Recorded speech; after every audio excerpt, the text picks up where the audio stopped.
বারাকাতুহু। সুপ্রিয় দর্শক মণ্ডলী, পৃথিবীর সবচেয়ে আধুনিক এবং শান্তির ধর্ম ইসলাম বৈধ সহবাসকে উৎসাহিত করেছে। বলা হয়েছে যেই স্বামী স্ত্রীর মিলনে রয়েছে অপার রহমত ও সোয়াব। কিন্তু অনেকে হয়তো ইসলামিক শরিয়াত মোতাবেক সহবাসের স্বাভাবিক নিয়ম বা পন্থা সম্পর্কে জানে না।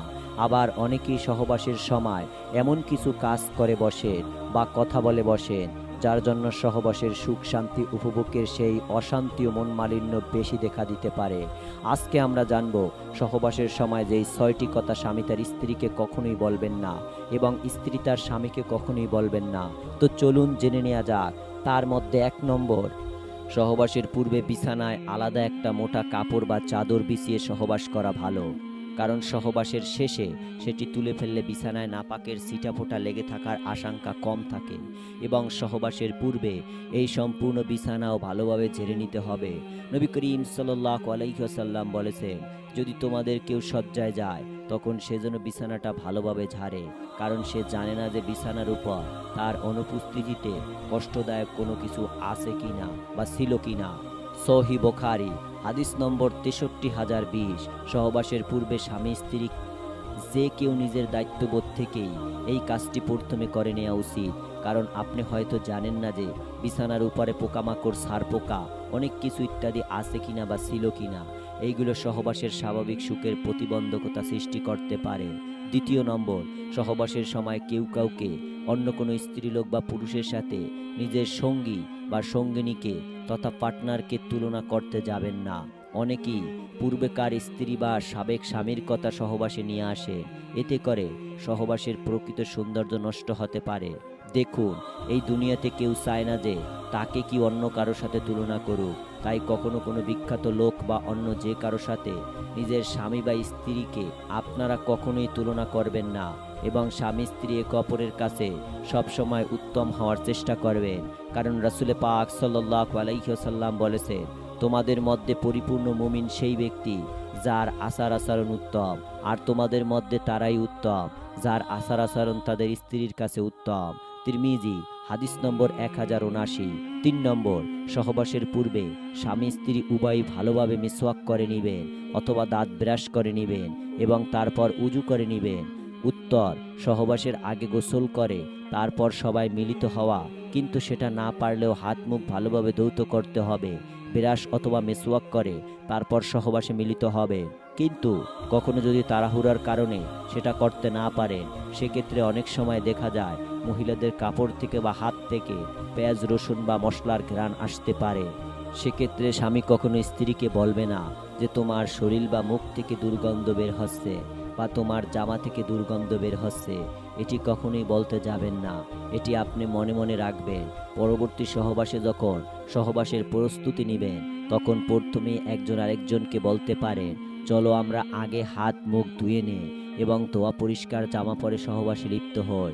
স্বামী নিজেই নিজের উদাহরণ দিয়ে বলবেন যে, দেখো আমার কাপড় থেকে কেমন জানি একটা দুর্গন্ধ আসছে, চলো আমরা উভয়ে পরিষ্কার পরিচ্ছন্ন হয়ে সহবাসে লিপ্ত হই। এতে করে আপনি আপনার উদাহরণ দিলে স্ত্রী বুঝতে পারবে তারও সেটা করা উচিত। তাই সরাসরি সহবাস অবস্থায় কেউ কাউকে দুর্গন্ধের বিষয় বলবেন না।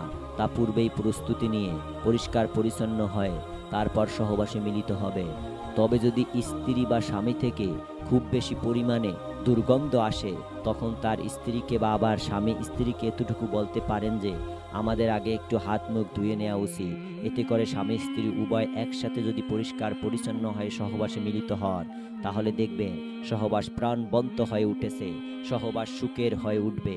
মনে রাখবেন, স্ত্রীকে খুশি রেখে সহবাস শেষ করাতেও রয়েছে দানকারীর ন্যায় সওয়াব। রাসূলুল্লাহ সাল্লাল্লাহু আলাইহি সাল্লাম বলেছেন, কোনো ব্যক্তি যদি হালাল পথে নিজের স্ত্রীর সাথে সহবাস করে তাহলে তাতেও সেই ব্যক্তি সওয়াব পাবে। মুসলিম শরীফ হাদিস নম্বর 1006। এমনকি স্ত্রী ব্যবহার করা মিসওয়াক দিয়েও মিসওয়াক করাও রাসূলের সুন্নাত। সুবহানাল্লাহ। বুখারী শরীফ হাদিস নম্বর 5626। ৪র্থ নম্বর, সহবাসের সময় স্ত্রীরা অনেক সময় স্বামীদের কাছে অনেক কিছু কিনে দেয়ার বা অনেক কিছুর জন্য বায়না করে থাকেন। সেই সময় স্ত্রী যাই বায়না করবে বা যাই আবদার করবে না কেন, তাতেই আপনি রাজি হয়ে যাবেন। তবে তা একটু কৌশলে, সরাসরি কোনো কিছুতেই না করবেন না। কারণ তখন যদি আপনি তার চাহিদার বিপরীতে কথা বলে থাকেন বা তার মতের বিরুদ্ধে কোনো উত্তর দেন, তাহলে স্ত্রী মনে মনে রাগ করতে পারেন। ফলে সহবাস সুখের চেয়ে বিরক্তিকর হয়ে উঠতে পারে। তবে এমন নয় যে আপনি কখনো কোনো আবদার পূরণ করবেন না। অবশ্যই মাঝে মাঝে স্ত্রীকে খুশি করার জন্য ছোটোখাটো উপহার প্রদান করতে পারে। কখনো কখনো তাকে নিয়ে ঘুরতে যেতে পারে। তার পছন্দের কোনো খাবার, যেমন আইসক্রিম, চকলেট বা অন্য কোনো প্রিয় খাবার তাকে এনে দেওয়া যেতে পারে।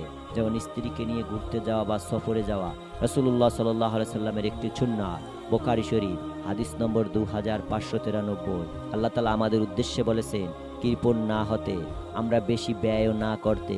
পবিত্র কোরআনে ইরশাদ হয়েছে, রহমানের বান্দা তো তারাই যারা অপব্যয় করে না, আবার কৃপণতাও করে না। তাদের পন্থা হয় দুই উভয়ের মধ্যবর্তী। সূরা ফুরকান আয়াত নং 67। অর্থাৎ খরচের ক্ষেত্রে আমাদেরকে মধ্যম পন্থা অবলম্বন করতে হবে। আবার স্ত্রীদেরকেও খেয়াল রাখতে হবে তারা যেন স্বামীর কাছে এমন কোনো কিছু আবদার না করে যা তার স্বামীর জন্য কষ্টসাধ্য হয়ে পড়ে। এই ক্ষেত্রে আল্লাহ তাআলা বলেছে, বিত্তশালী ব্যক্তি তার বিত্ত অনুযায়ী ব্যয় করবে, আর সীমিত আয়প্রাপ্ত ব্যক্তি তা থেকে অল্প ব্যয় করবে। আল্লাহ কাউকে তার সাধ্যের বেশি ব্যয় করতে আদেশ করেন না। নিশ্চয়ই আল্লাহ কষ্টের পর সুখ দিবেন। সূরা তালাক আয়াত নং 7। তাই স্ত্রীরা যখন স্বামীর কাছে কোনো কিছু আবদার করবেন, তখন স্বামীর সামর্থ্য বুঝে তারপর আবদার করবে। 5 নম্বর, স্ত্রীর প্রশংসা করবে। স্ত্রীর প্রশংসা করা রাসূলের সুন্নাত। বুখারী শরীফ হাদিস নম্বর 5229। তাই সহবাসের সময় স্ত্রী বেশি বেশি প্রশংসা করবেন। বিশেষ করে সহবাসের সময় স্ত্রীর স্তন, চুল, মুখ, উন্মুক্ত ঠোঁটের সৌন্দর্যের প্রশংসা করবেন।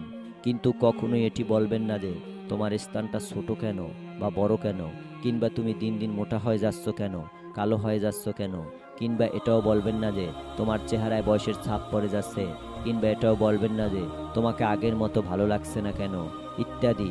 এই সমস্ত কথাগুলো বলেও তাদেরকে বলতে যাবেন না। কারণ এই সমস্ত কথা বললে স্ত্রী মনে মনে কষ্ট পেয়ে থাকে অথবা স্বামীকে নিয়ে সন্দেহ করতে পারে, যার কারণে সহবাসের সেটার নেতিবাচক প্রভাব পড়তে পারে।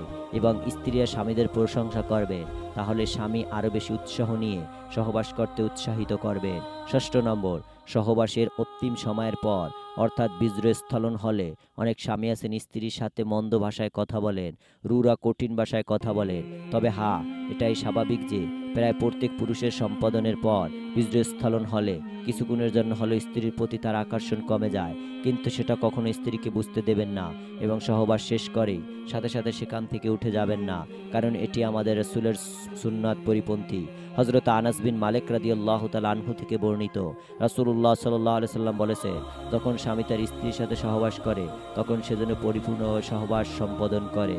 আর স্বামীর চাহিদা যখন পূরণ হয়ে যায় অর্থাৎ বীর্যস্খলন হয়, অথচ স্ত্রীর চাহিদা তখন অপূর্ণ থাকে, তখন সে স্বামী যেন তাড়াহুড়া না করে এবং স্ত্রীর কাছে যেন যথারীতির উপর থেকে যেন সরে না যায়, যেন স্ত্রীর পাশে থাকে। সহিহ বুখারী হাদিস নম্বর 10464। অর্থাৎ সহবাসের সময় স্বামী যেন তার স্ত্রীর যৌন চাহিদা পূরণ হওয়ার মাত্রই সেই স্থান ত্যাগ না করে, স্ত্রীর চাহিদা পূরণ হওয়া পর্যন্ত সে যেন বিলম্ব করে। 7 নম্বর, 6 নম্বর সাথে সাদৃশ্যপূর্ণ। আমরা সবাই জানি পুরুষের তুলনায় স্ত্রীলোকের অগ্রজম খানিকটা ধীরে হয়। তাই সহবাস সম্পন্ন হলেও স্ত্রীকে আলিঙ্গন করুন, চুম্বন করুন, মেশামেশি করুন, তার প্রশংসা করুন, তাকে জড়িয়ে ধরে কিছুক্ষণ আদর করুন। স্ত্রী পরবর্তী সহবাসের জন্য আপনার থেকে আপনার স্ত্রী আগ্রহী বেশি থাকবে এবং স্ত্রী আপনার উপর সবসময় সতর্ক থাকবে। আর স্ত্রী সতর্ক থাকলে আপনার সংসারে বরকত বেড়ে যাবে এবং আপনার জীবন থেকে অভাব, অনটন, দারিদ্রতা ইত্যাদি দূর হয়ে যাবে ইনশাআল্লাহ। এবং সংসারে আয় উন্নতি বাড়বে, রোজগার বরকত বেড়ে যাবে, জীবন উন্নতি বরকত বেড়ে যাবে ইনশাআল্লাহ। তো বন্ধুরা, এই ছিল আজকের ভিডিওটি ভালো লাগলে অবশ্যই লাইক করবেন এবং চ্যানেলটি সাবস্ক্রাইব করতে ভুলবেন না। পরবর্তী ভিডিও পর্যন্ত বিদায় নিয়ে নিচ্ছি। আল্লাহ।